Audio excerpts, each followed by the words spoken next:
না হইলে সবসময় আমাকে ডাকতো। তার ছেলে মাদকাসক্ত ছিল, খুলনা নিউপথ মাদকাসক্ত নিরাময় কেন্দ্র ছিল। ওখান থেকে ছেলে বের হয়ে আগে 2022 সালে, তখন তার সাথে আমার সম্পর্ক ছিল না, তখন সে ইয়াবা অ্যাডিক্টেড ছিল।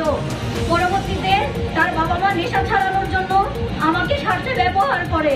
এক পর্যায়ে ছেলে যখন নেশা ছেড়ে দেয়, আমাকে বাসায় নিয়ে যায়।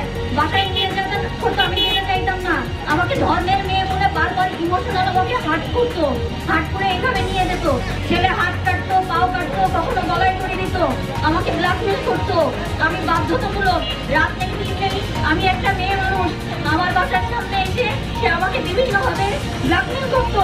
আমি একদিন তার পরিবারকে জানাইলে তারা কোনো রকমের কোনো পদক্ষেপ নেয় না।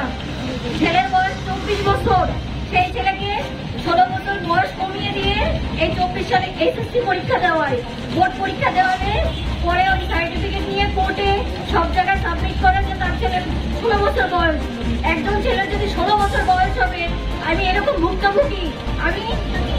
আমাকে বিভিন্নভাবে ব্রেন ওয়াশ করে 24 সালে যখন এই কথাটা তার পরিবারকে জানাই, তার মা বলতো আমার ছেলে পাগল, আমার ছেলের কথা তুমি কিছু মনে করো না, আমার ছেলে তোমাকে ভালোবাসে, অনেক ধরনের কথা বলতো। তখন তার মাকে বলি, আন্টি আমিও তো একটা ছেলেকে ভালোবাসি, আমি তো তার সাথে থাকতে চাই, আপনার ছেলের সাথে আমার কোনো রকমের কোনো সম্পর্ক নেই।